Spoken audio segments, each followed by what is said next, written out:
पॉईंटच्या संख्यांचा गुणाकार करत असताना पॉईंटला इग्नोर करून जसा आपण नॉर्मल गुणाकार करतो तसा गुणाकार करून घ्यायचा। इथे 15 गुणिले 3 म्हणजे 45। आता इकडे पॉईंट नंतर एक अंक आहे आणि इकडे पॉईंट नंतर एक अंक आहे। आपण उत्तरामध्ये टोटल 2 अंकांनंतर पॉईंट देऊ, 1 आणि 2। इथे मी पॉईंट घेतला। आता पॉईंटच्या आधी कुठलीच संख्या नाही आहे म्हणून मी इथे 0 घेणार। 0.45 आपलं उत्तर असेल।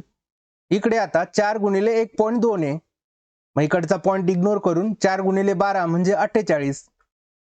इकडे पॉईंट नाही आहे, इकडे पॉईंट नंतर एक अंक आहे, मग आपण उत्तरामध्ये पण एका अंकानंतर पॉईंट देऊ। 4.8 आपलं उत्तर असेल। बरेचदा पॉईंटच्या संख्यांचा वर्ग विचारला जातो। आता वर्ग म्हणजे काय? सेम संख्यांचा 2 वेळा गुणाकार। आता इथे पॉईंट नंतर एक अंक आहे म्हणजे याचा डबल 2 अंक, मग उत्तरामध्ये पण 2 अंकानंतर पॉईंट घेऊ। इथे अंक नाहीये म्हणून मी इथे 0 घेऊन घेतला आणि इथे पॉईंट दिला। 2 अंकानंतर पॉईंट देऊन इथे पुन्हा 0 घेऊन घेतला म्हणजे 0.04 आपला वर्ग असेल।